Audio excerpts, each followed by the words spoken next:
So again, hello, my name is Molly O'Brien with the Association of Migraine Disorders, and you are joining our webinar all about a patient's role in accelerating research. Again, this is brought to you in part by Praxis Pharmaceuticals, so thank you to our generous sponsor.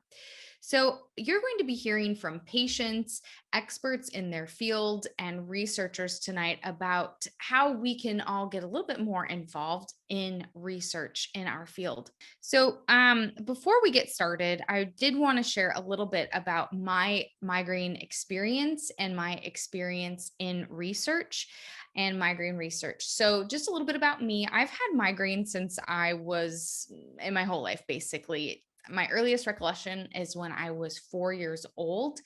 And I'm sure many of you who live with migraine can understand what that's like. As a child, it was really difficult. The severe pain, the doctor's appointments, seeing those bright flashing lights that no one else saw. It was tough. But I made my way through. I feel like I've tried every treatment drug under the sun. And in my mid 20s, I turned from episodic to chronic. So I've been living with, fighting migraine for quite some time. My early 20s, mid 20s was a little while ago. So it's been a bit. But I'm really thankful for migraine research because there are so many new treatments, and whether it's new drugs or different types of treatment options that have become available just in the past, handful of years that I've been able to utilize. And I wouldn't have been able to do that without research. So I'm really thankful for that, for some of those new treatment options out there. I've tried the old ones, step therapy. I've done all that. And I've also been able to utilize some of the new treatment options as well. So I'm really grateful.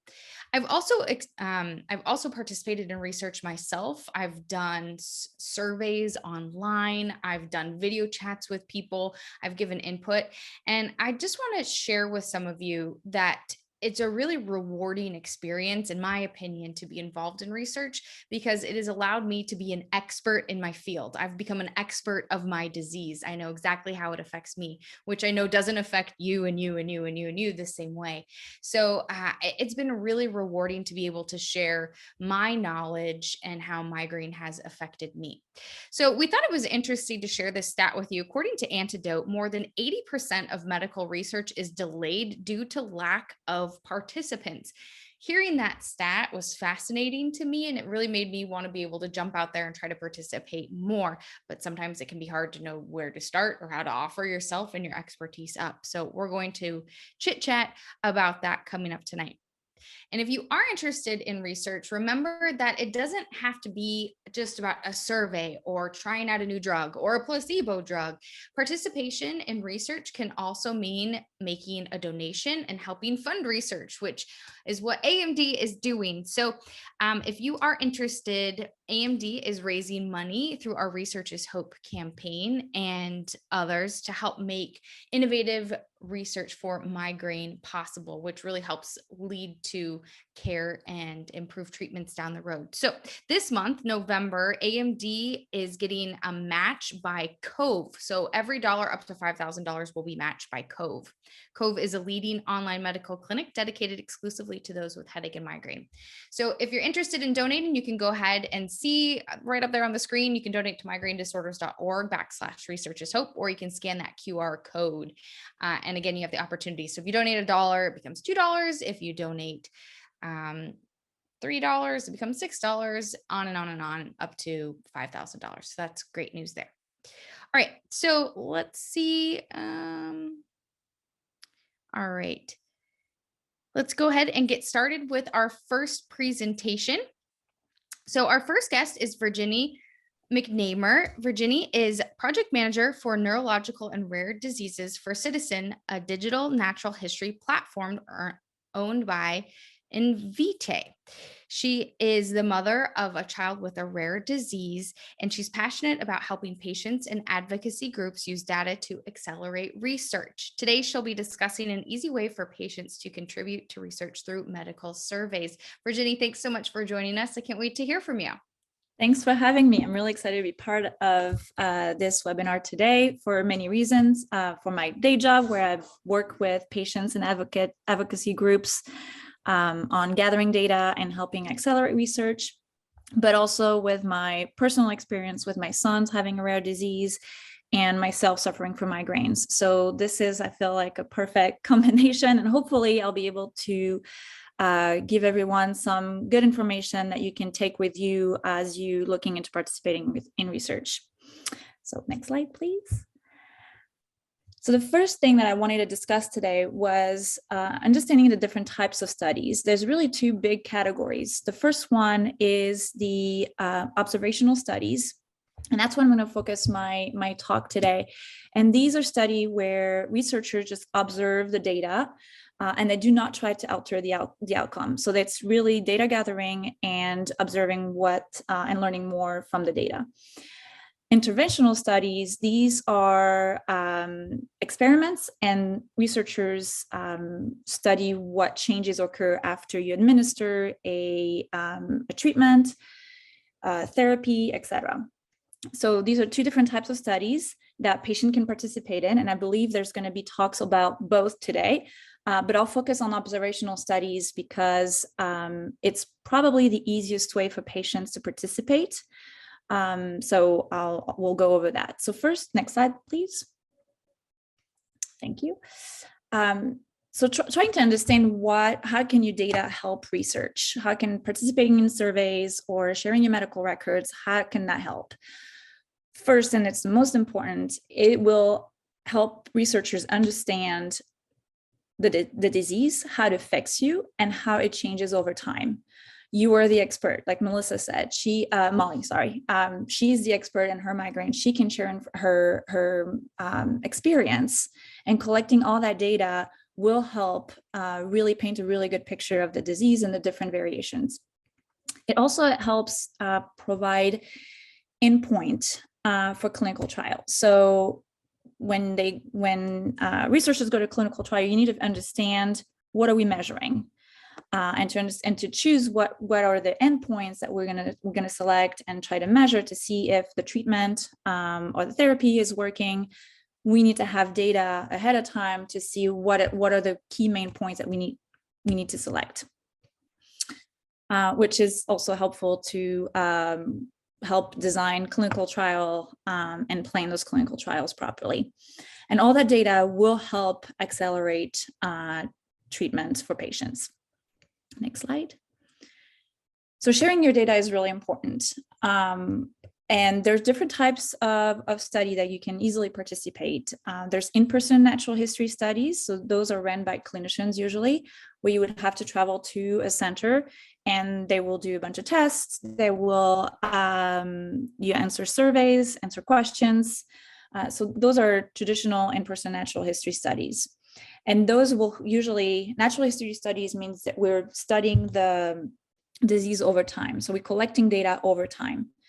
The new wave, and that's what we do at Citizen, is we do digital natural history studies, which we grab all of your medical records and we extract the key data. So it's all digital. You don't have to travel to a center. You can do it from your computer, and all the data is extracted directly from your medical records.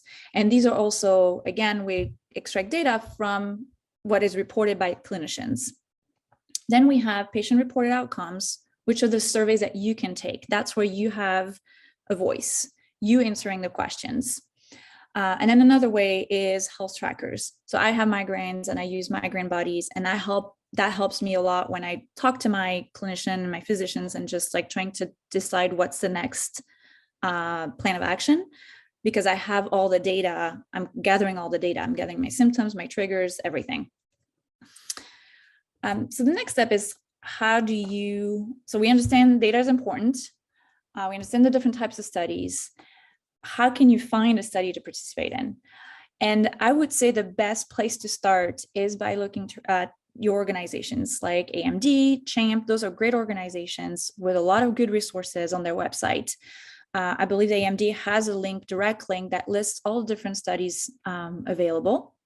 So that's a good place to start. Subscribe to the newsletter, and you'll be able to get more information there on the different studies and who's sponsoring them.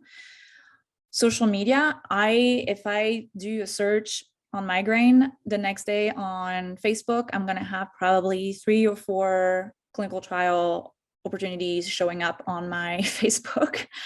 And then the last one is talking to a clinician. They might be aware of some good studies that would be where you would be a good candidate. Next slide. So the one I'm going to focus on today is the power of surveys, because that's the type of study that really gives you a voice.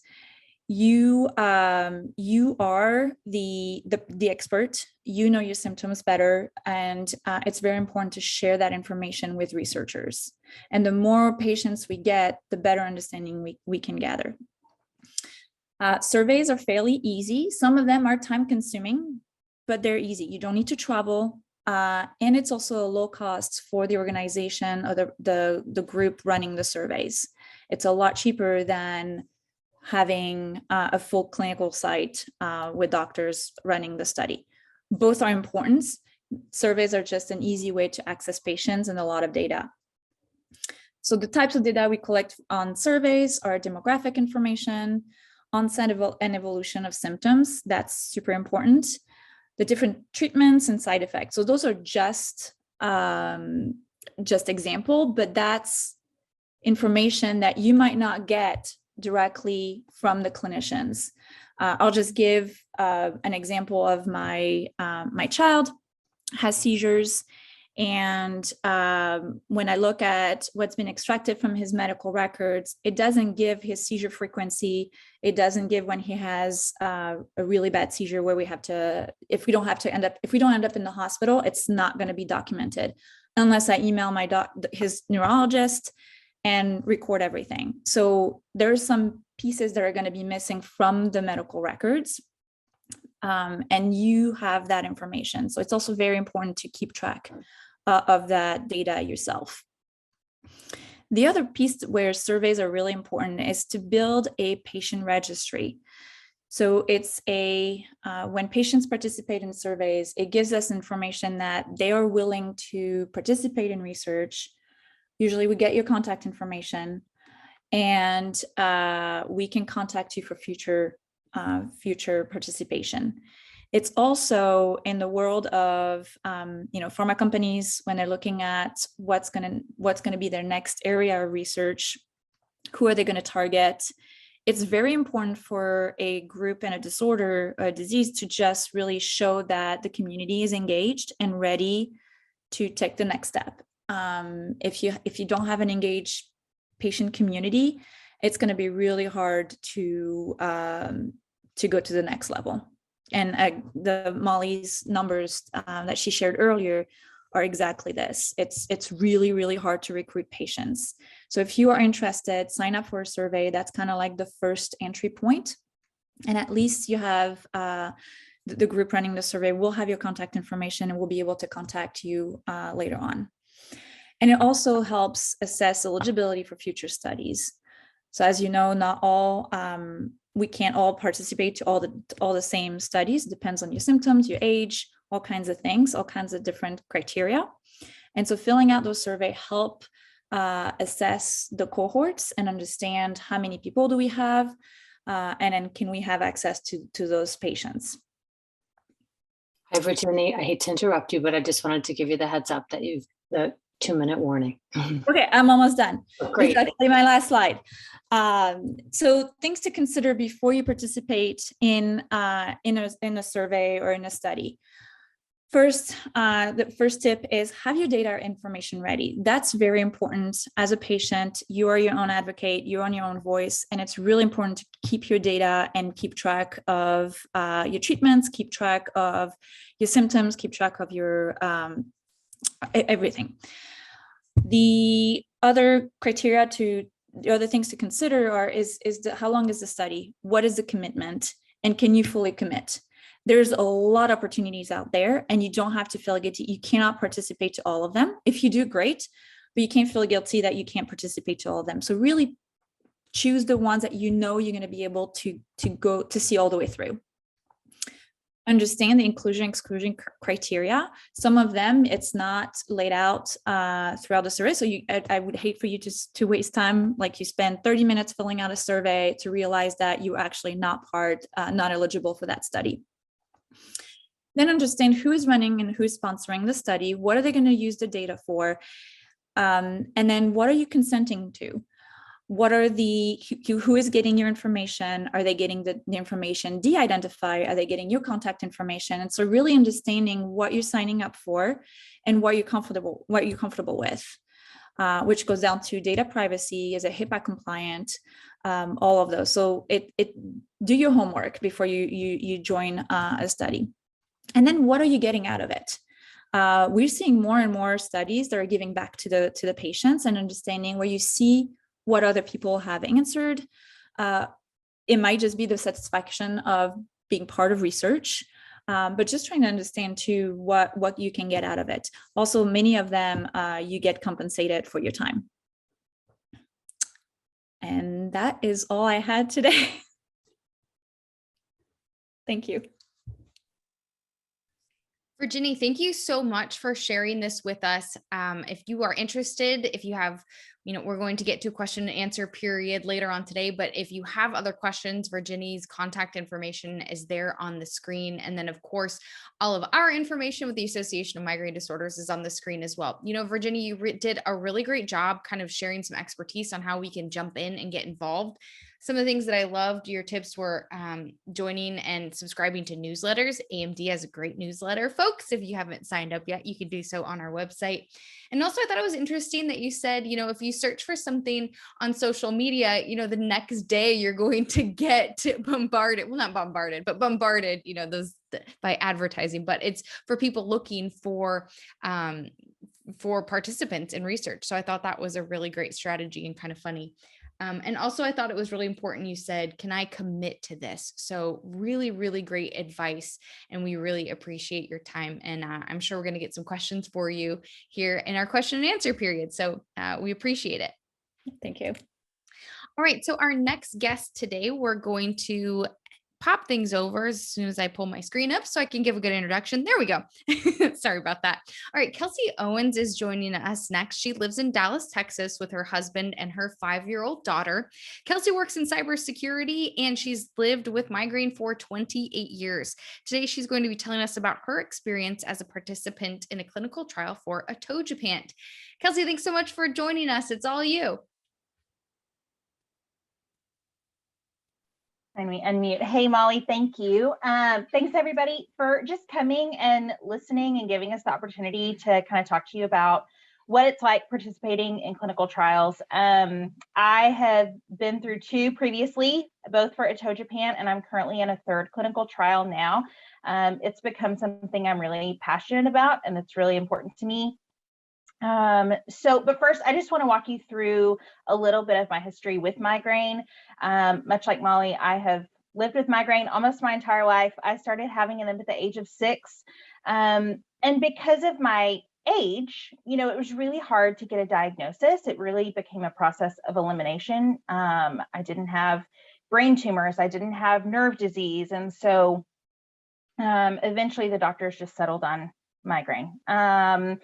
And because of my age, and I was in elementary school, most of the staff didn't have an understanding of migraine, especially how they present in children, and really didn't understand how to treat them. So that was really difficult. I think I was probably the only kid in my school who had migraine and had to go home, every other Tuesday at 2:00 to take a nap. And so medications were also really limited. So I was restricted to children's pain reliever, which did not really do a whole lot to knock out a migraine. So after the age of 12, the world of treatment really opened up. I was able to try a lot of different prescriptions, a lot of different over-the-counter medications. And I didn't really find anything that I loved, anything that really helped me more than the side effects that came with it, or that were worth, going to the doctor and getting the prescription and paying for it, all those things. I mean, back then there wasn't a whole lot to try. And then as more things came on the market and, more research was done about migraine, my treatment was really patient-led. I would see a commercial for something, or I would hear about something on the news, and I would go tell my doctor I wanted to try it, and they would give me a sample, or they would write me a prescription. And so it was really just a lot of trial and error. And so that's kind of been my experience with treatment as well. So next slide. Virginia already talked a lot about how you find a trial, so I won't go through that again. I actually was really lucky. I drive by a clinic every day taking my daughter to school, and they had a sign out that said migraine trial. So it sort of just fell into my lap. But once you have found a trial that you're interested in, you need to ensure it's a good fit. So prospective patients, you guys should be provided with any and every piece of information you could ever want about a trial. And usually it's all documented in a huge packet that they'll give you, so you can review it there in the office, you can take it home, you can ask questions, and they're going to have you sign everything. So there should be no question left unanswered before you agree to start. And likewise, the study coordinator that you're working with is going to ask you a lot of information about yourself, and they're going to make sure that you're a good fit for the trial, that you're qualified for the trial, and all those things. So there up front, there's just a ton of information sharing that happens to make sure that this is going to be a good partnership.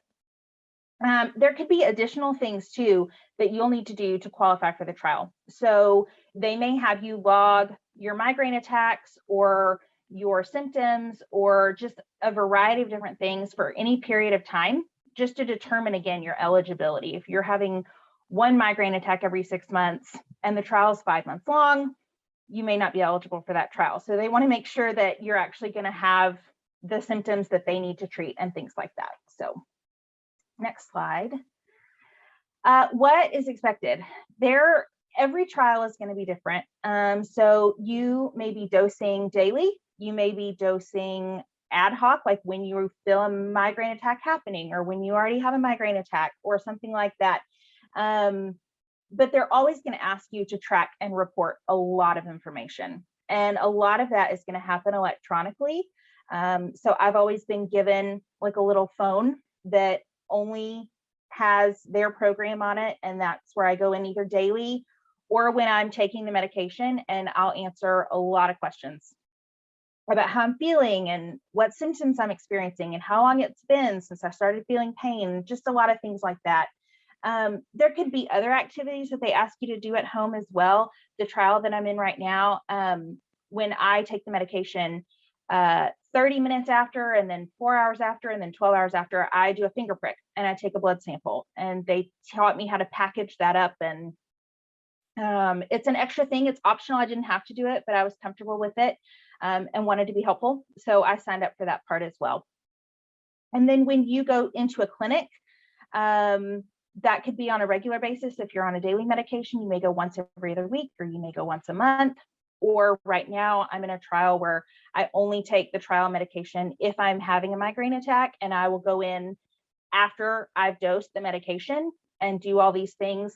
They're going to do training with you. So they're going to train you on how to fill out the diary or how to fill out the spreadsheets they give you. And they're going to make sure that you understand what to put where and how to use it.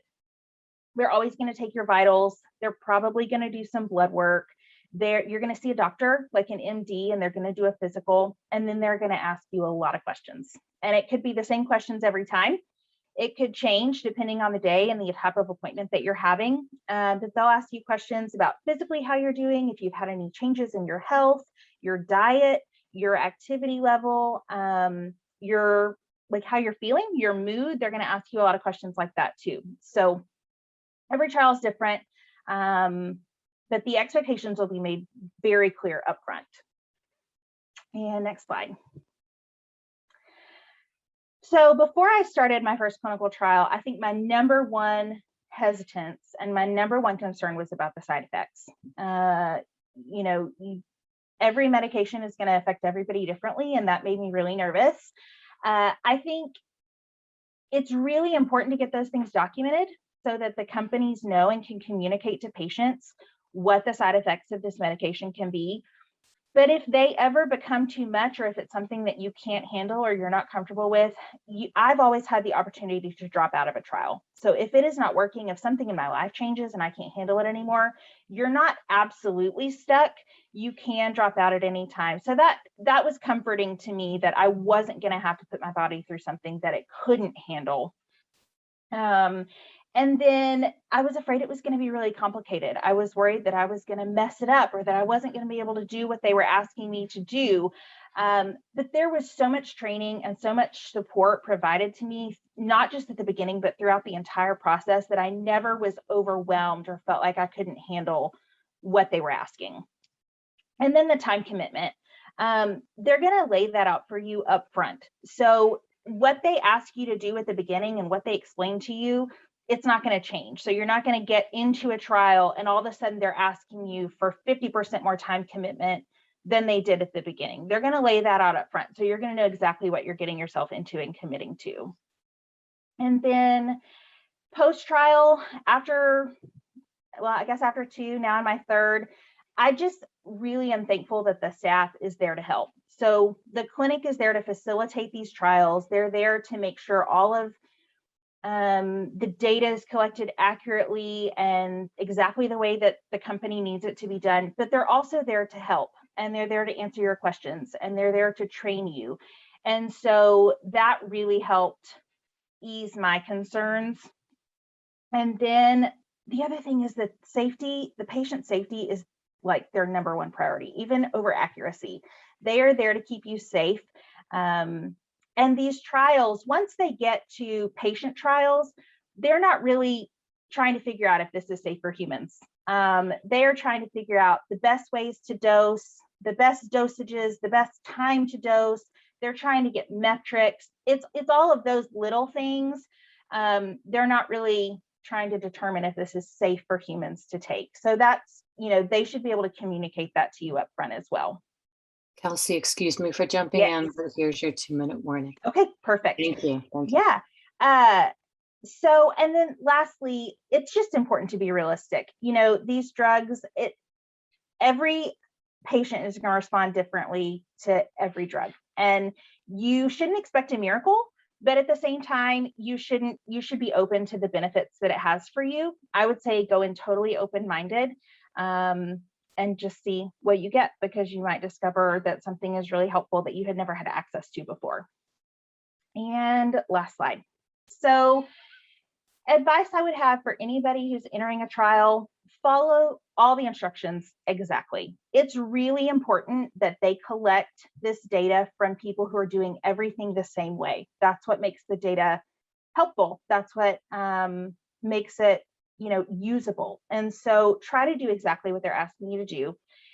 Communicate regularly. So if they're asking you to fill out a diary every day, make sure you're filling out your diary every day.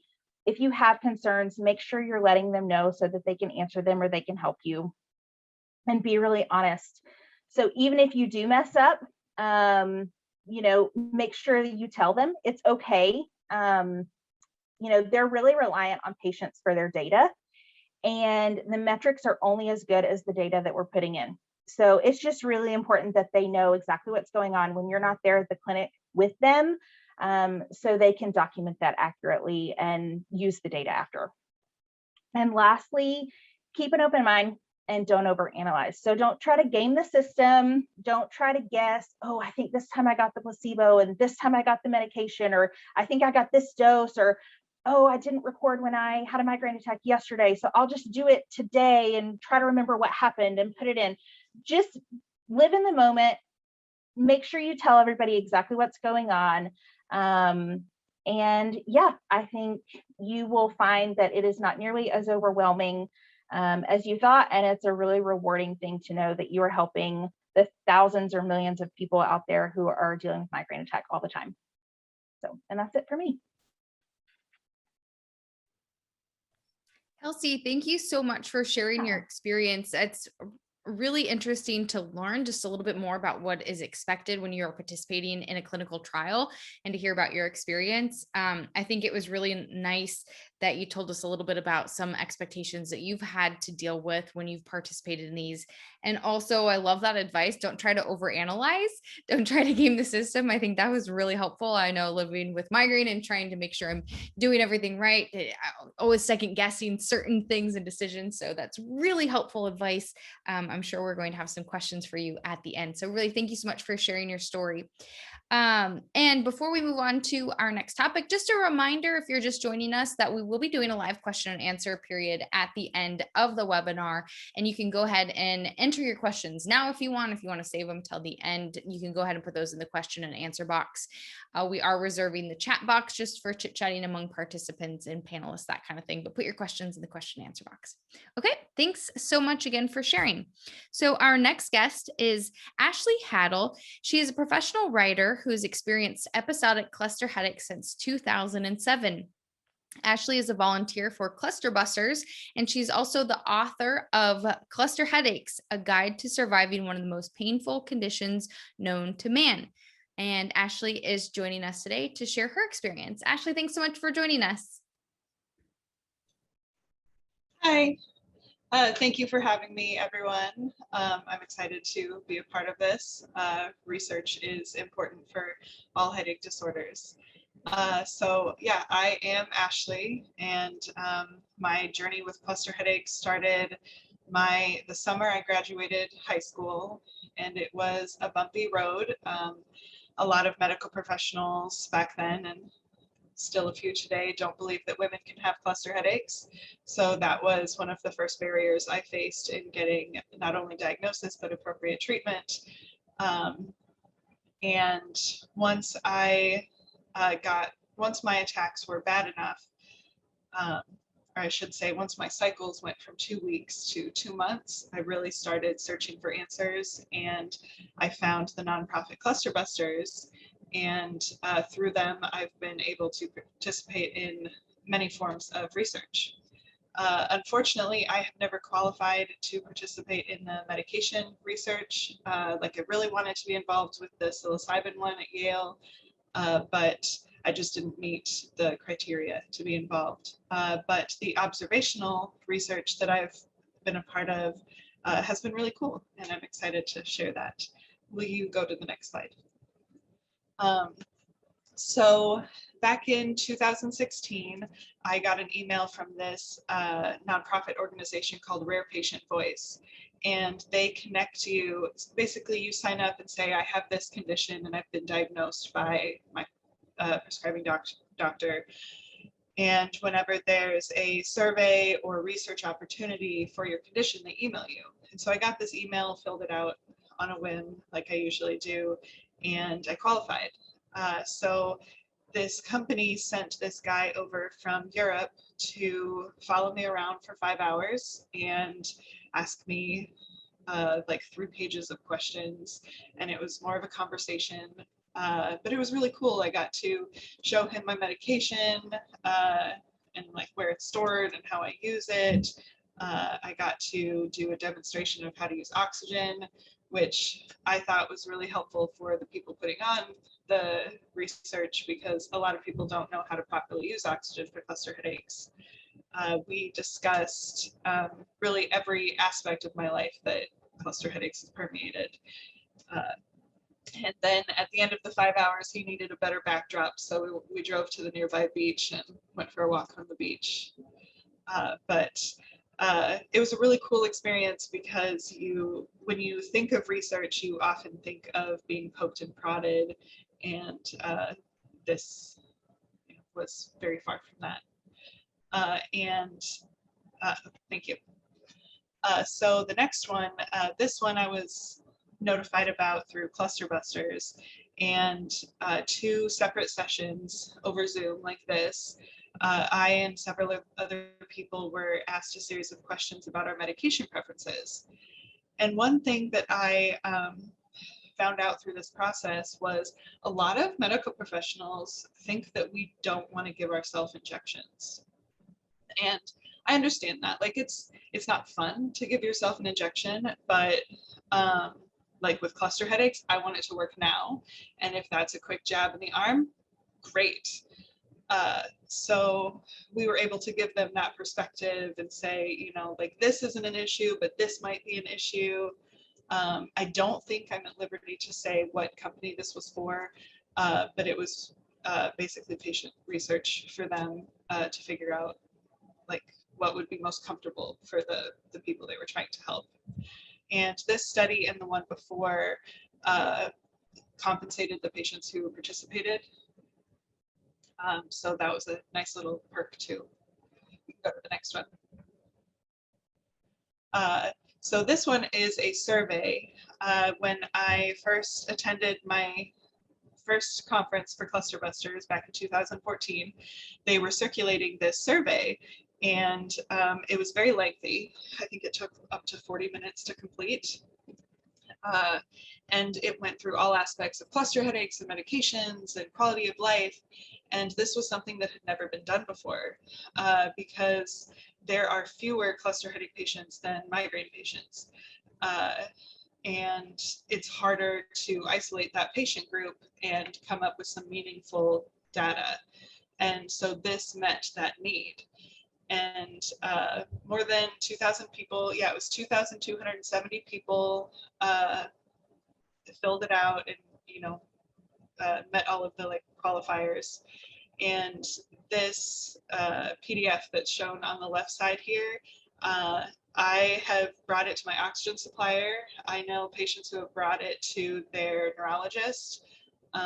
People bring it to their Headache on the Hill meetings for the advocacy event in Washington, DC.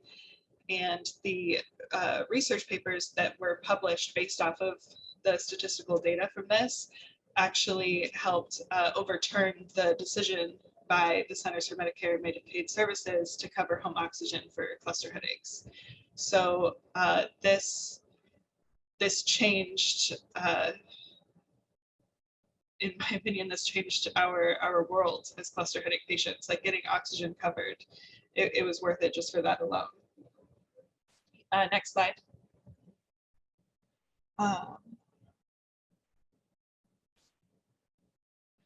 So when you participate in research like this, you're improving the chances of our next generation not having to face all the struggles that we've gone through and having better and more options. I have a daughter who's 1 who will likely experience migraine or cluster headache sometime in her life. I hope she doesn't, but at least we have more tools now to help her than when I was diagnosed, my husband was diagnosed. And to quote Bob Wold, you know, what if our advocacy efforts had started 50 years ago? How much farther would we be?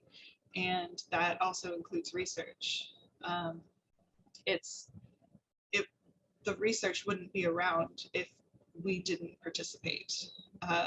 And I think it's important for us to try and participate as often as we can. And thank you so much. Ashley, thank you so much for sharing your experience and some of your insight on participation. I thought it was really interesting that you said, you know, it's not all about getting poked and prodded. You had someone just follow you around for a day and chit chat and find out more about your life and what you go through and your treatment options. So that's really cool. And I also thought it was really valuable, just the fact that you shared the power of a survey. You know, I think a lot of times we think, oh, if I'm just checking boxes or answering questions, it doesn't really mean that much. But the power of that survey that you completed really did change everything. So I think that's really cool. So thank you for sharing your experience. And again, if you have questions for any of our panelists, you can go ahead and put them in our question and answer box. We'll be getting to those questions at the end of all of our presentations. All right, so thank you again. Ashley, we're going to move on to, oh, and there is her contact information too. So if you have any questions about her experience, you can see that on the screen, phone number, email, and her website. And so if you have any questions that we don't get to today, go ahead, and I'm assuming you say feel free to reach out to you because it's on there. All right, so we're going to get to our next guest. I would like to introduce Dr. David Zhang. We're going to hear from his perspective. It's the researcher's perspective. So Dr. Zhang is a nose and sinus specialist affiliated with Duke University.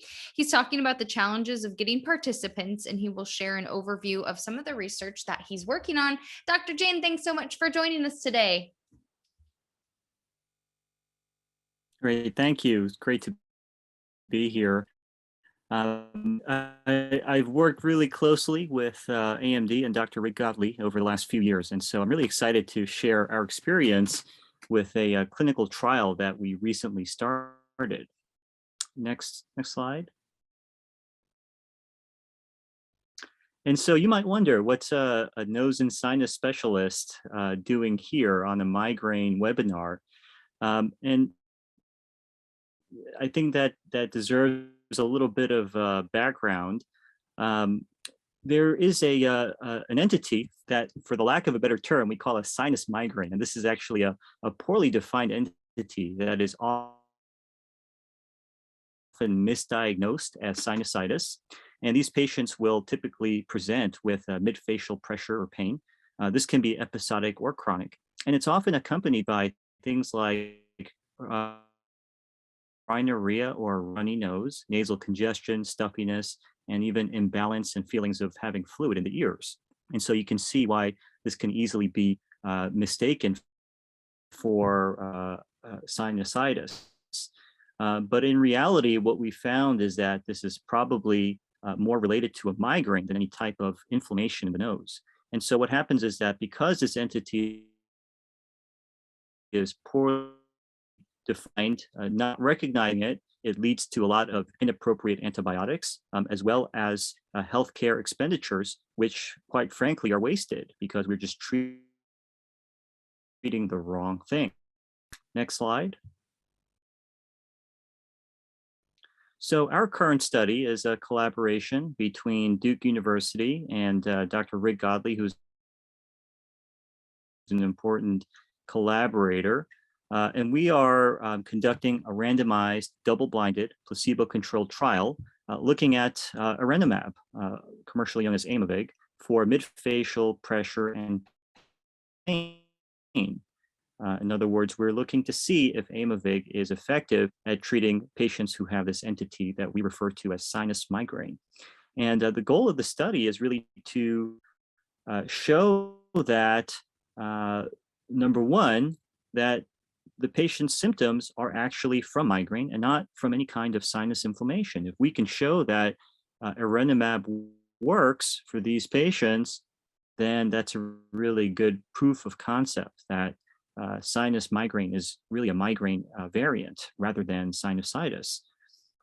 Also, just as important is that we can, by showing that arenomab is effective, we can offer an effective treatment option for this patient population. Next slide.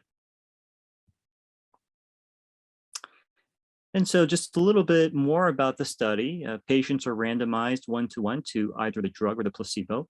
And as many of you know, I'm sure arenomab is a monthly injection, and patients will get 6 injections over a course of 6 months. They will log symptoms on a daily basis, scoring their symptoms on a scale of 1 to 10, with 1 being none and 10 being the worst. And the data is collected through their smartphone. In terms of outcomes, we're looking at reduction in days with significant pain, which we define as a score of a greater than 4. And this type of study design is very similar, and it was modeled off of the randomized trials for all the CGRP inhibitors. And our study actually is pretty small. We're looking to enroll just 66 patients over a 3-year period. Next slide. So like any clinical trial, this is obviously a huge endeavor. We have 2 very hardworking research coordinators. We certainly have regulatory and compliance specialists who are constantly monitoring our study, an IRB coordinator, and certainly myself as principal investigator, but we also have 3 sub-investigators on top of that. This involves an investigational drug pharmacy because it is a placebo-controlled trial. And we also have data management specialists. So as I said before, this trial is actually a relatively small single institutional study. So you can imagine with a really large multi-institutional study, the number of staff will increase exponentially. Next slide. So now we've been recruiting patients for about 1 year now. And as has been mentioned by our panelists, recruitment has been the single most challenging part of the study. And why is that? The first is that for I think a lot of these migraine studies, it does involve a big time commitment. Our study is a 7-month study requiring 8 visits and 6 injections. There are certainly safety considerations. Because it is a trial, we have to be really, really careful. Safety is number one. That's the priority. And so patients have to undergo a serum pregnancy test before they enroll. And if you're a woman of childbearing age, you need to undergo urine pregnancy testing at every study visit once a month. What we've also found with arenumab is that high blood pressure is a known side effect. And so the FDA asked us to have a pretty rigorous blood pressure monitoring protocol. And so patients will have to carefully monitor the pressure. We give them a blood pressure monitoring machine, and we keep very close tabs on that. So some patients will enroll, but they'll drop out. And a lot of times that's because they enroll because they want to find relief. But often they are disappointed, either because they got placebo or the drug is just not effective for them. And then you have others who would rather try prophylactic oral medications. Some patients have told me, I don't want a medication that stays in your system for a month. And, that's a completely understandable concern. One of the other things I would mention is that, certainly within research, and, we know that migraine is more prevalent in women, but we really want to include men on the study as well. And that's been a challenge. Next slide. So we've utilized a number of recruitment strategies. We've really tried to engage other ENT doctors in the community. A lot of these patients will present to the ENT doctor because they think they have sinus issues. And so we've really circulated information about the study to all of the ENT doctors in our area. Some of them are very engaged, but most are not. We've also done social media ads as well, like most research studies do nowadays. We try to circulate our recruitment brochures. And what's nice about Duke University, like most major universities, there is a recruitment innovation center where we have recruitment specialists to help us. Next slide.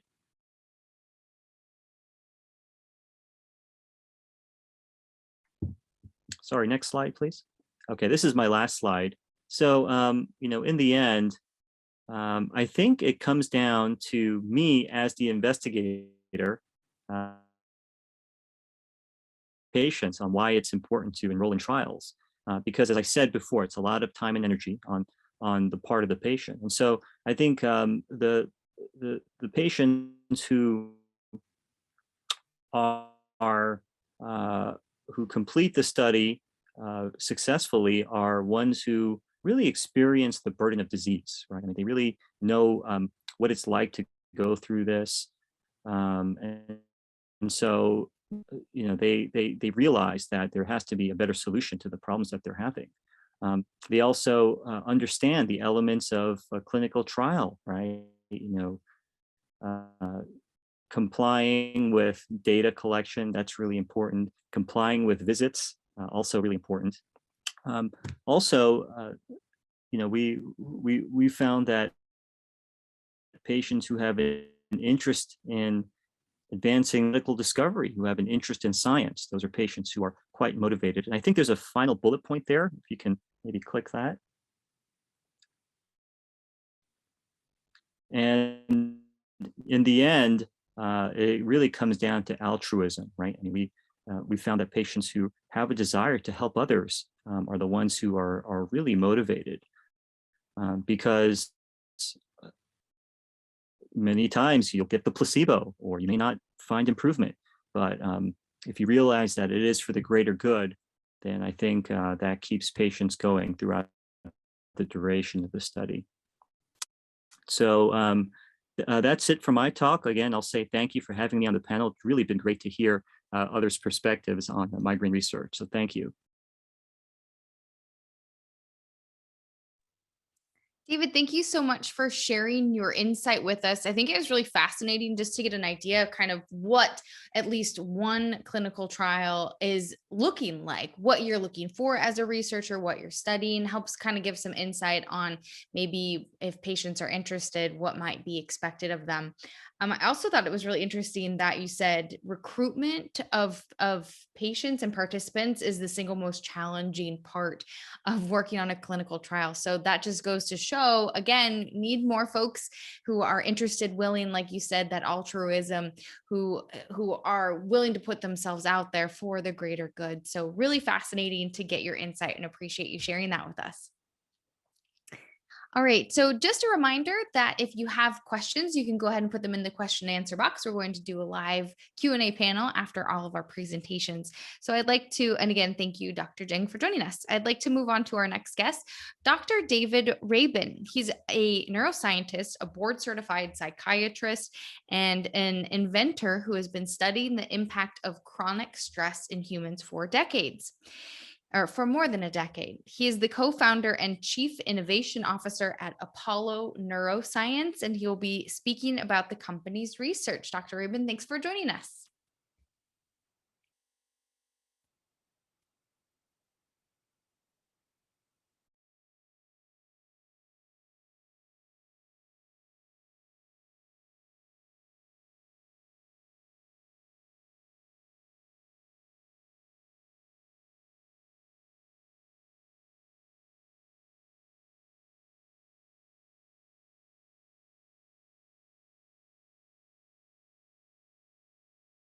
On working with world-renowned experts.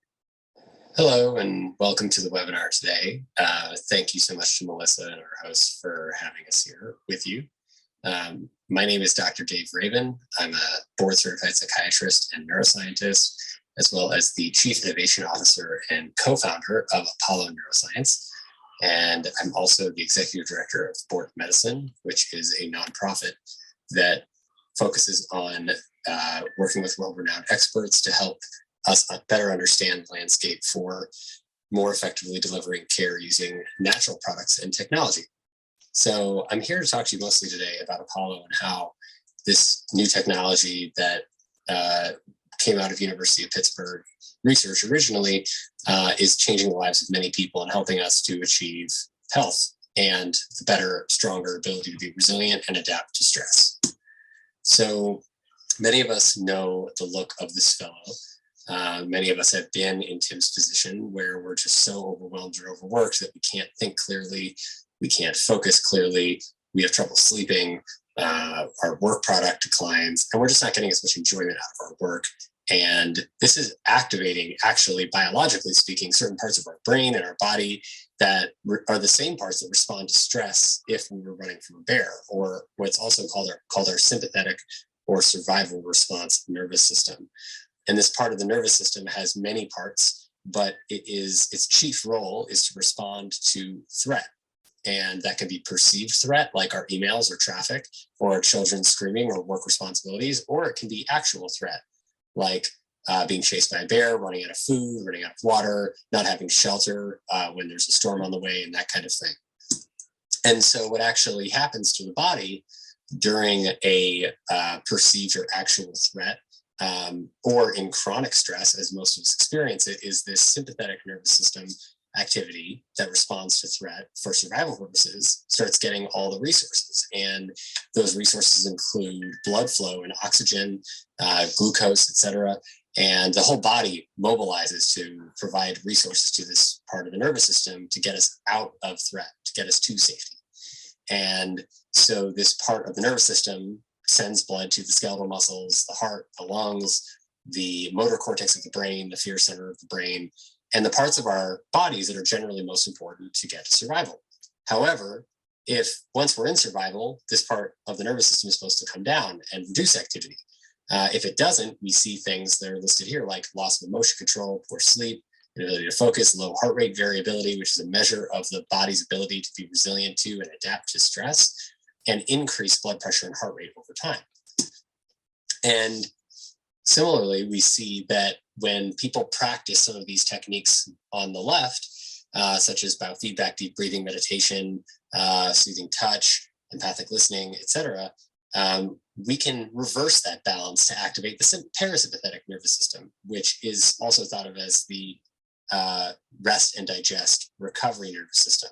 And this is the nervous system that's turned on in response to safety. Once we've gotten past the point of survival, this nervous system helps us take safety and turn it into recovery.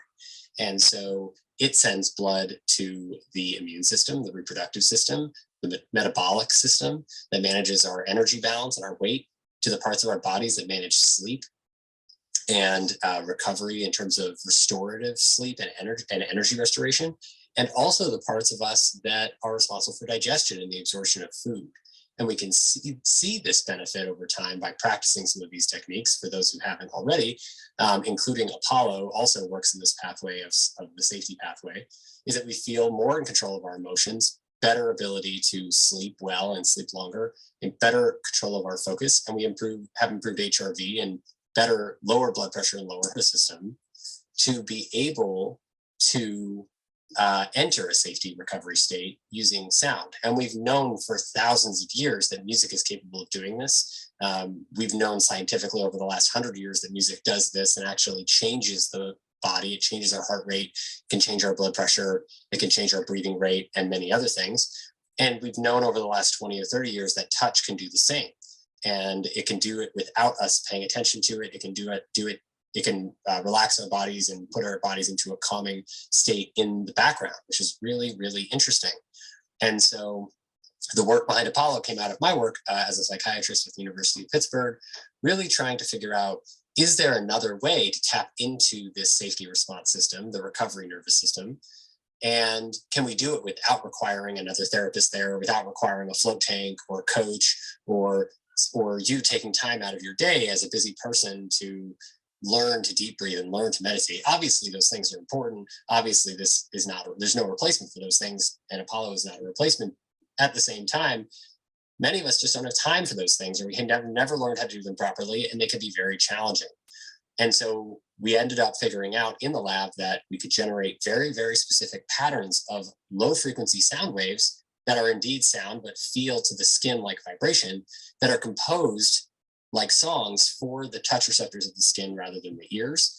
And when people feel that, it induces a sense of calm and relaxation in the body and the nervous system that's very similar to what soothing touch and soothing music do, except you can carry it with you throughout the day. And we now also see, that's what the one thing that's very interesting is that because the individual, the user, has control over the device, it actually empowers people to change the way they feel without drugs, without having to rely on alcohol and stimulants as much, without having to rely on supplements in general. And it just helps people feel more in control of the way of their energy and their mood, and their way they manage stress, which is really interesting. It also makes it easier to practice exercise and meditation by helping people to feel more motivated and able to engage in those activities. So this is everything I've been talking about so far has been data and evidence that came from thousands of real world case studies for over the past several years and multiple clinical trials. But we now have data that is brand new, that is coming out from a study that we're conducting currently, which is a sleep study where we asked our Apollo users, if they would volunteer their Oura Ring data to share with us. And if they would be willing to do that, then we could look at their Oura Ring data before they received an Apollo and look at their Oura Ring data after they received an Apollo, and then see how their bodies change based on the Oura Ring measurements. And obviously there's lots of other stuff going on here, but they are also using Apollo regularly, and we can track how they use Apollo compared to how their biometrics as measured by the Oura Ring were before they started using Apollo and before they started using it even just a little bit. So one thing that was most interesting is that across all 582 subjects in this study, who had Oura Ring for on average 5 months baseline data. So on average, we had data going back in time for people for 5 months of data prior to receiving Apollo. And then after receiving Apollo, we had anywhere from 3 to 12 plus months of data. And what we saw is that just by adding Apollo to your life, we saw statistically significant improvements in deep sleep and REM sleep and total sleep, which is really interesting. But those improvements were not clinically significant. They were like 1% or less. So then we started to look at, okay, well, there are people in this group who are getting way, way greater benefits, much greater benefits than others. So let's look at their usage of the device. And we saw that people who use Apollo consistently, who use it 3 hours or more a day for 5 or more days a week, we're starting to see findings like what we're seeing here. So HRV, heart rate variability, increases over 3 months of 11% on average. Resting heart rate down 4% on average. Average heart rate throughout the whole day down 4% on average, just from using Apollo every day or 5 days a week for 3 hours or more a day. And similarly, we saw these responses in deep sleep too. So by using Apollo consistently, we saw that deep sleep increased on average by 19%, REM sleep increased on average by 14%, and total sleep increased on average by 6%. And these are huge numbers to see from adding a wearable that's passive, that you just put on and it does its thing, to your life. These are, to give you an idea of how significant these are, these numbers are equivalent to what you would expect to see if you started a new exercise routine or meditation routine for 30 minutes a day for the same time frame, 8 to 12 weeks. So this is very exciting data, and the study is again ongoing, and we are excited to update you and share more with you as our data set grows. We have about 1,500 people in the study right now. Anyone else who has an Oura Ring and Apollo is welcome to join via our website. You can check it out, and there's a sign up link there. And I just really appreciate the time to share this with you and be here with you all today. So thank you.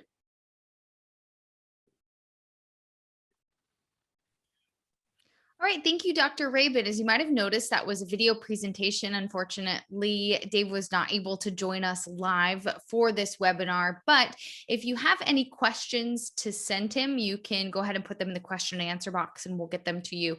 And we also have his contact information if you want to reach out directly. And we took down that video, but if you are interested in submitting a question on the Apollo device or any of the research that he spoke about, go ahead and put it in the question and answer box, and AMD will do our best to get that answered for you.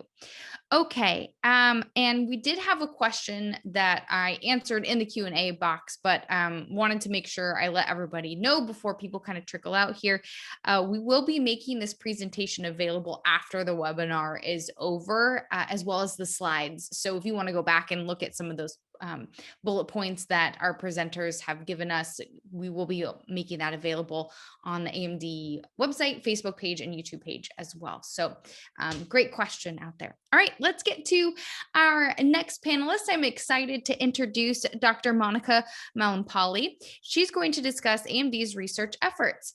Monica is a trained biomedical scientist. She brings a unique perspective to health, from science and research to policy and advocacy. She's an expert in comprehending existing knowledge gaps and identifying critical next steps for addressing unmet needs within healthcare. As the senior scientific advisor at AMD, Monica engages with and oversees the activities of the Research Advisory Committee. Dr. Malampalli, thank you so much for joining us tonight. It's all you. Thanks, Molly. Thanks for having me. And good evening, everyone. Like Molly said, I'm the Senior Scientific Advisor at the Association of Migraine Disorders. So today I wanted to give you an overview of some of the research efforts that we have undertaken over the past couple of years. So advancing research has always been one of the pillars at AMD, along with expanding the education and awareness of, expanding on the education and awareness of migraine disease. So we've always been devoted to accelerating migraine research, particularly focusing on advancing unmet areas of research within the migraine field.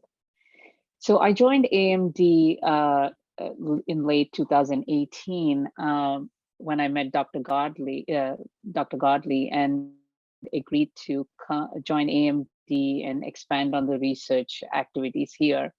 So in March 2019, we invited a group of brilliant researchers, actually both physician researchers and basic scientists from institutions, various institutions across the country, to engage in a dialogue on identifying research gaps in migraine. So at this meeting, we had a rich discussion on the existing gaps in knowledge, and the group identified several research recommendations. on how we could advance research in migraine. In fact, we wrote up a report from the outcomes of this meeting, which you can find on our website. So for us, there was an important takeaway from this meeting in ways we could advance migraine research. Particularly, I think what was unique about our meeting was being able to bring basic science researchers who usually do discovery and innovative research, and also clinicians to truly achieve, and sort of bridge the communication between these two groups and find ways to integrate their work to truly achieve results that would benefit the patient. So following this successful meeting, we decided to launch the Migraine Research Initiative at AMD with the goal of advancing migraine research and to support, again, novel and innovative ideas. So as part of this initiative, we invited the guests back from our roundtable and other leaders from the migraine field to form what we mentioned before, the Research Advisory Committee. We also fondly call them RAC, which actually sometimes functions as like a think tank. So we meet with our RAC members regularly and have these discussions on what we want to do and how do we sort of, again, discuss the unmet needs and how do we overcome these. So over the last year, a couple things resulted from our discussions. So first was the development of a communications platform and a resource hub, which we call the Migraine Science Collaborative. Now, this is a place where researchers can go engage in scientific discussions. This platform also gives us the ability to attract researchers from other scientific areas where they're interested in providing their expertise and pursuing research in the migraine field. Through this site, we also plan to offer mentoring of young professionals and provide tools that will allow them to have successful career as migraine researchers. The second thing that came out of this initiative, but more importantly through the various discussion between our RAC members, have been some novel and innovative ideas for research projects. So I'm happy to inform you that we recently were able to fund 2 of these projects. The first project was proposed by Dr. Will Renthal, who is the Assistant Professor of Neurology at Brigham and Women's Hospital.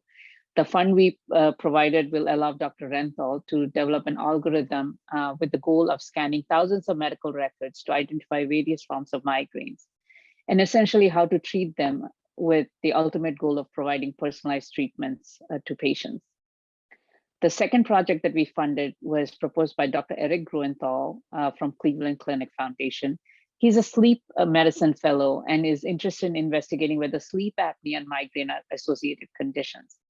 And if they're associated, the question he wants to ask is whether treating sleep apnea will improve migraine frequency and symptoms. So we have a few other projects in the pipeline currently that we're interested in funding, and you will hear from us soon about this. And again, any support you can give us towards AMD's research is Hope campaign will allow us to continue to fund these bold research ideas. So last fall, we also did a second roundtable focused on, this time the focus was on vestibular migraine.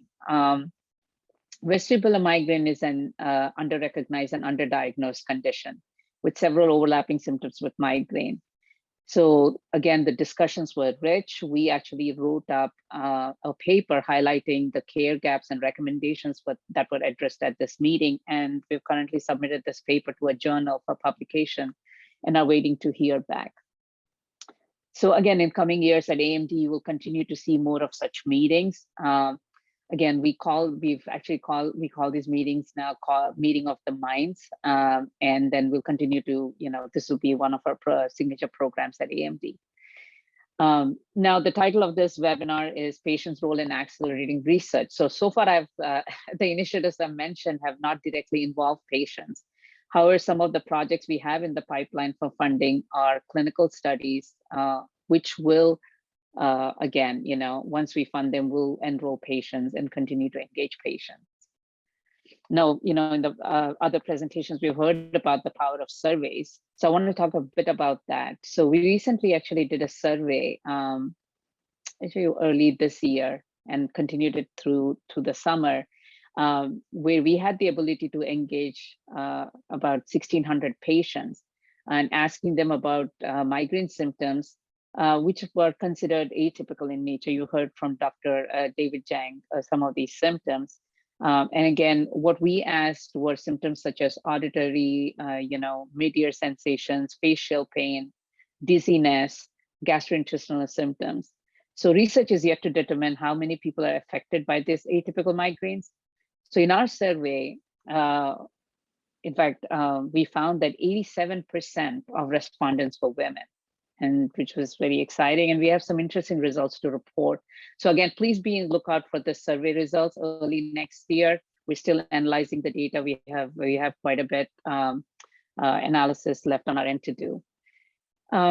So anyway, so because of the gaps we have identified so far via the meeting of the minds and the promising results of the survey, next year we're actually considering creating a large patient database that we hope will broaden our knowledge and understanding of how different atypical symptoms associated with migraine fall within this migraine disease spectrum. We are actually viewing it as a spectrum with a lot of these overlapping symptoms. And this is certainly another area where patients can engage with AMD. So in the end, I do want to say that we have a lot of exciting initiatives coming next year, and we will certainly move in the direction of engaging directly with patients as our research program continues to evolve, especially the database or the registry. So thank you, and let me know if you have any questions. Back to you, Molly. Thanks so much, Monica. Really awesome to hear about a little bit more about what AMD is doing, our focus on research, and also exciting news about some of that data that'll be coming out within the next year or so. I remember when we started working on the sinus survey. So that's super exciting.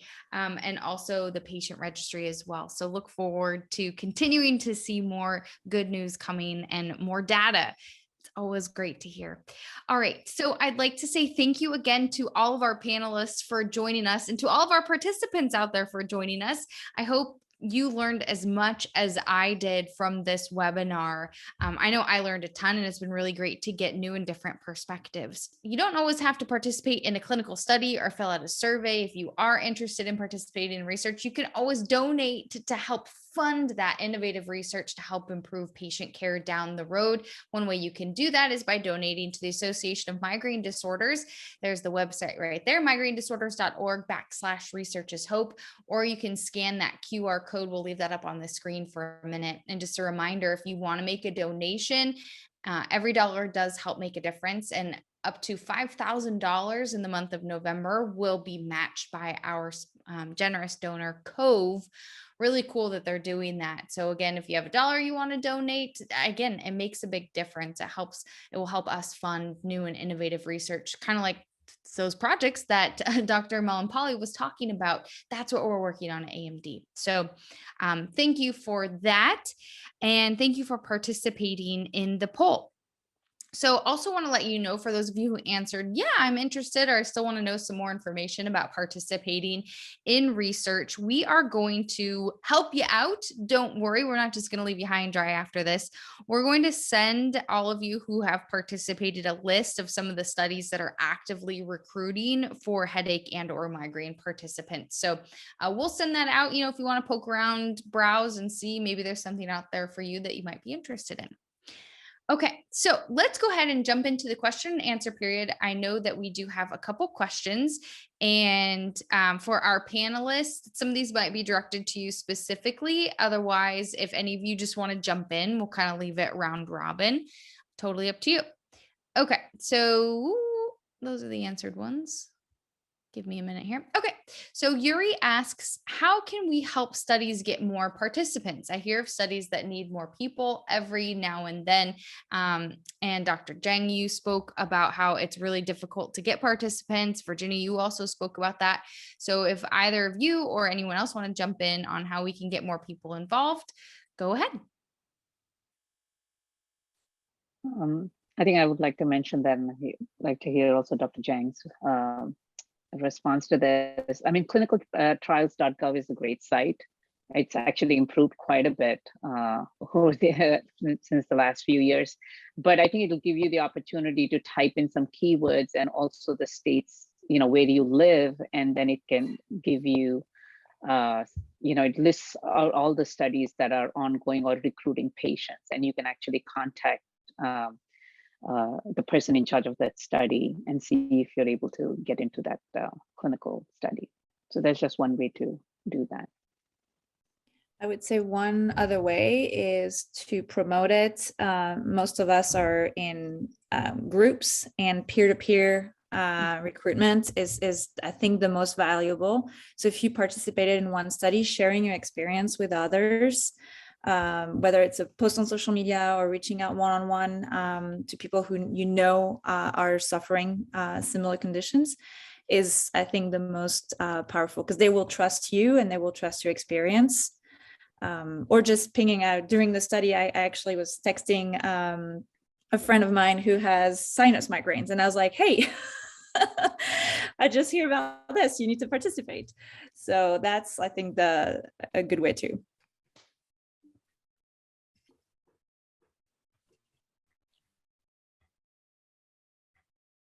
Yeah, I couldn't have said it better. I'll take it a step further and say that, there is that genetic component to migraine, right? So if you can get your family members involved, they'll certainly trust.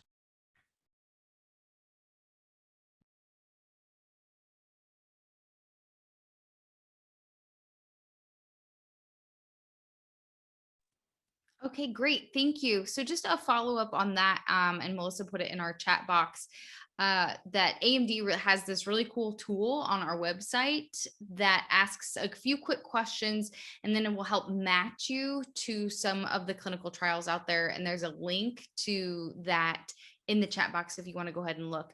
I do want to follow up with that.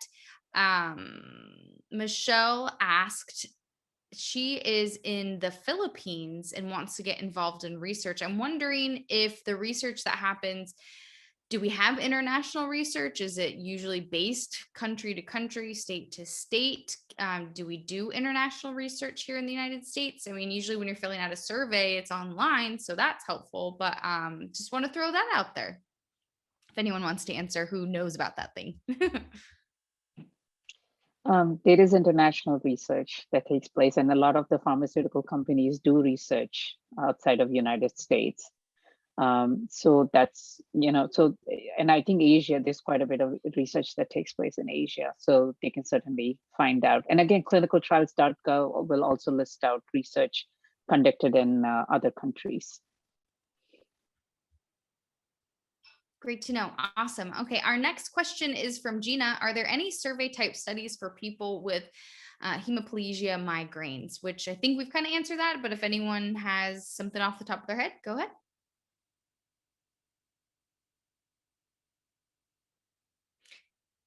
I think one of the best answers for this is that there are so many different types of migraine and different subsects of migraine and headache disorders that there probably is a clinical trial out there or a survey, or just sharing your experience. So again, I would recommend, Gina, if you're interested in participating on that specific type of migraine or headache disorder, that you can go to that website that we mentioned as well. Head over to our website. And you can poke around and see if you qualify for any studies. I know what's really cool about that website as well is that you can put in your location. So I think Kelsey was saying that there's a clinic right by her house that she has to drive to past every day. So, hey, you never know if you live right next to some clinic that might be looking for something, or within your area. You might not live right down the road. All right. Our next question is from Deb. Deb is unable to find research projects for chronic migraine. She's found that most are for episodic migraine. Are there any suggestions besides maybe going to that website that we keep mentioning? Anyone can pop in if you like, if you have advice.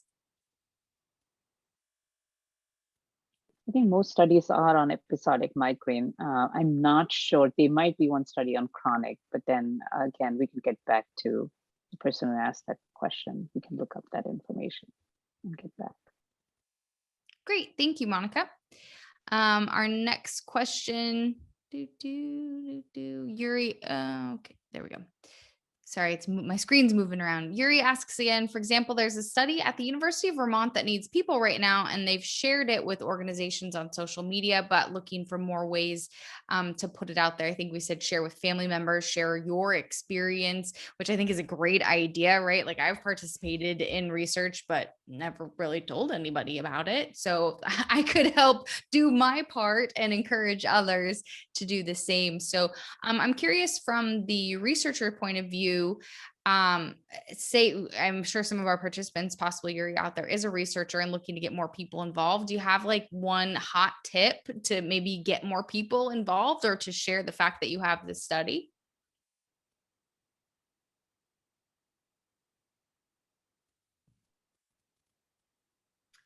Actually, Molly, I'm just going to jump in too. If you have a study that you know of that you want to be shared, it could also be sent to info@migrainedisorders.org, and we will be happy to share that information at any point. We have a pretty big network, so we have the ability to share that with thousands of people, and we're happy to do that at any time. Awesome. Thank you so much for that, Melissa. Yeah, we'll be happy to share if you have something going on. Just let us know. All right. I just want to add, Molly, I think social media again is a great way to get the messaging out, especially Facebook, where there are a lot of patient groups that are present. And I think the first and foremost step is for people to also overcome the stigma of migraine and actually talk about it and mention if they're part of any clinical trials. I think that will just encourage a lot more other people to come and participate. I definitely agree. Okay, Lisa asked a question. I'm not really sure if I'm interpreting this correctly again. And some of you ask questions that might constitute giving medical advice, and that's not what this is about. So we're just going to skip over those. If you do have any questions, you can feel free to send them to our website and our email, but we're not really at liberty to give medical advice. So I'm going to interpret this as dealing with research. Lisa asks, what are some other steps to take after visiting a neurologist to assist my 12-year-old? I'm wondering if they're interested, like if there are any research possibilities out there for pediatric migraine, or maybe if someone's not getting answers from their doctor, if they can go to research to help. I know, Kelsey, you were just nodding your head. Maybe you want to jump in on that. Yeah, I just know from personal experience that they do have clinical trials for pediatric migraine. The clinic that I work with a lot was actually, I think either they recently were enrolling for one or they currently have one open. So I know that they're probably not as plentiful, but they absolutely have pediatric migraine clinical trials. So that might be something. Oh yeah, go ahead. One tip I have for parents is to collect as much as you can the medical records of your kids. Ask the doctors to give you the full copy with their clinician notes, because hospitals only required to keep the medical records for 7 to 10 years, depending. So as your child will grow up, and it's important to keep that medical information in hand for second opinion, but also like to look at the longevity and the course of her migraines. So I think that would be important to do. I think that's a really great point, because just talking about, living through migraine since I was a kid, I have no idea what my first medication was called, zero idea, don't know how to find it, don't know how to give that kind of history. So that's a really great piece of advice for parents out there, to hang on to that stuff, to keep diligent records for yourself, because it can go away. Yep. Okay, Beth asks a question, and I can sort of feel that it's a little frustrating dealing with chronic migraine attacks. She wants to know that for people who have high frequency, daily chronic migraine attacks, they're often excluded from studies, which can be frustrating. You're going in, you're looking to participate, you want to give your advice, maybe you want to find some relief. So that can be frustrating, it seems like. She wants to know, how can we design studies that uphold needs for internal validity in design, but also expand generalizability to this diverse group? So is there a way to better design these studies to maybe target specific areas, but also be more inclusive? I think that's the question for either Dr. Jang, Dr. Mullen-Polly, or Virginie. Or Kelsey or Ashley, if you want to jump in too. Yeah, that's a great question. Yeah, I think it's a really delicate balance, between trying to open the trial to as many people as possible, but then when you take all the safety considerations and a need to really define a good patient population, which is really important for the study, that'll certainly limit the number of people who can enroll. So I certainly understand your frustration. I really wish we could open up our study to as many people as possible, but then the regulatory and also scientific issues certainly limit that. And I will say that's why it's important to be part of to sign up for registries when they're available, because then you can be contacted later when there's a study that will fit your profile. So it might not be right away, but being part of those registry will help down the road. And also completing surveys that come your way. 1 year at a conference, we had a physician's assistant going around asking questions about like, what would be the ideal study to you, the patient, because there are things like, specifically for cluster headaches, I don't want to go without oxygen to try this drug when I know that oxygen is going to work. So there are people out there trying to figure out ways to design studies so that you don't have to be in pain or excluded and still further the research. Wonderful. Thank you for all of your insight there. Okay, so this next question is for Kelsey. When you first started in the atogepant trial, how much did you know about the medication if it was only a phase 1 or 2 trial? Yeah, so I had not done any research beforehand. I didn't know anything about the medication going in, but I probably got a packet of 30 pages, like type 12 font of just all of the information and disclaimers. And they not only told me, the name of the drug, who the sponsor was, what the possible dosage were, how often you would take it. But they even went into the mechanics of the medication and the things in your body that it targeted and how it worked and what they expected to see, what the side effects already were that they were seeing in patients. I mean, they laid out, there was really, I don't think there was probably anything that they didn't have in there that they could legally say. And so I felt really, really comfortable coming out of my first meeting with the clinic, just that I really understood what I was going to be putting in my body, what the risks of that were, what the benefits of that were going to be, what it was going to be doing. I felt really comfortable. And so I would expect walking into any clinical trial that I would get that same level of detail and that same level of information. Yeah. Awesome. I have a follow-up question for Kelsey and for Ashley. Ashley, you kind of mentioned that, you didn't want to give up a treatment that you already had to participate in the clinical trial. And I think that can be really worrisome for people who maybe have something that's working, but they're not really sure, or they don't want to go off of their treatment because it could trigger something, or trying something new that you don't know a ton about. Even if you get 30 pages, you don't know how your body is going to react. That can be really scary. Could it trigger more migraine or headache? Could it trigger more episodes or attacks? So my question for the two of you is, what were some of your fears going into participating in trials or in research? And how did you overcome them? So for the folks out there who are still interested, but maybe have that fear of getting worse, what's kind of some advice, or what are some things that helped you overcome that? Yeah, that's super valid. That was absolutely a concern that I had. So atogepant was a preventative medication. I was taking it daily, and they assured me that if I did have a migraine attack, I was to note that, but then I was welcome to take my own rescue medication. Now, those rescue medications were limited. So they, made sure that what I had planned on taking as a rescue medication was okay in that trial. They had a list of things that were approved and a list of things that I couldn't take because I guess interactions and, messing up what the other drug is doing.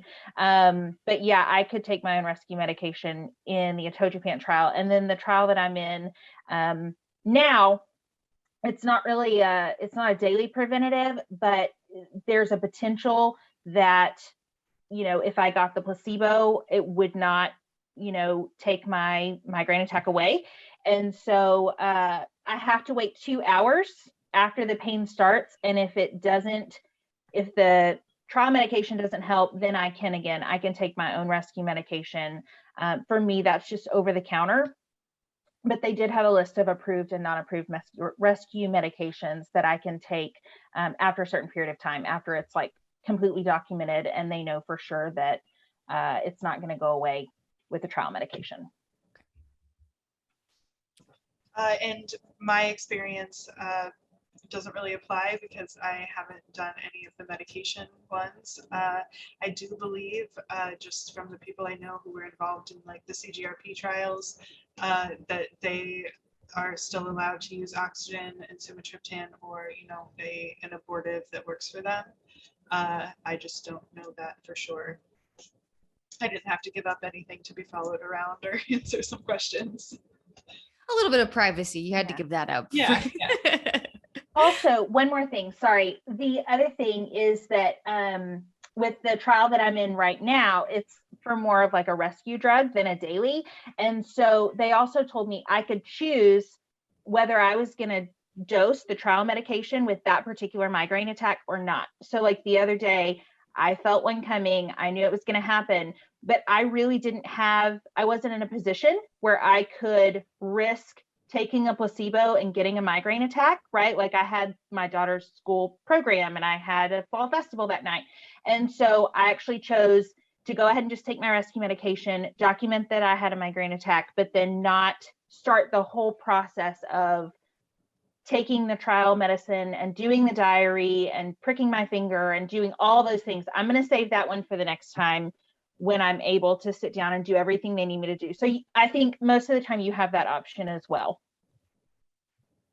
And it sounds like too, from what the two of you have said, and I'm sure the rest of our panel will agree that there are really good set boundaries within these, because I know it can be really difficult and maybe fear for people who want to participate, that they don't want things to get worse. They want things to get better, but getting worse or not finding relief can be terrifying and be preventative from participating in research. So it sounds like there's really good boundaries from the studies that you have participated in, and probably from our panelists that are working on that. Things are set. You have a plan in place so that you're not left high and dry. That's what it sounds like. Awesome. Well, I think that wraps up our Q&A. If you have any other questions, people at home or wherever you are watching from, if you have any other questions, you can go ahead and visit us at the Association of Migraine Disorders, our website. You can visit our social channels and leave your questions there. I just like to say thank you again to all of our panelists for joining us. It was really cool to meet you all if I haven't met you before, even if it's virtually, and for giving your insight on both sides of research. It's been really awesome to listen to you and kind of know more about research.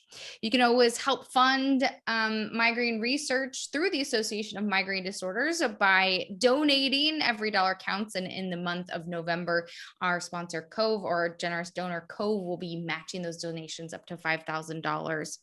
And that wraps things up. This oh, there you go. You can see the QR code and the place to donate right there. That wraps things up. This webinar has been brought to you in part by Praxis Pharmaceuticals, so we thank them. Thanks again, everyone, for joining so much, to our panelists and to our participants. We really appreciate it. Hope you have a great rest of your night and hope you feel as well as can be. We'll see you later.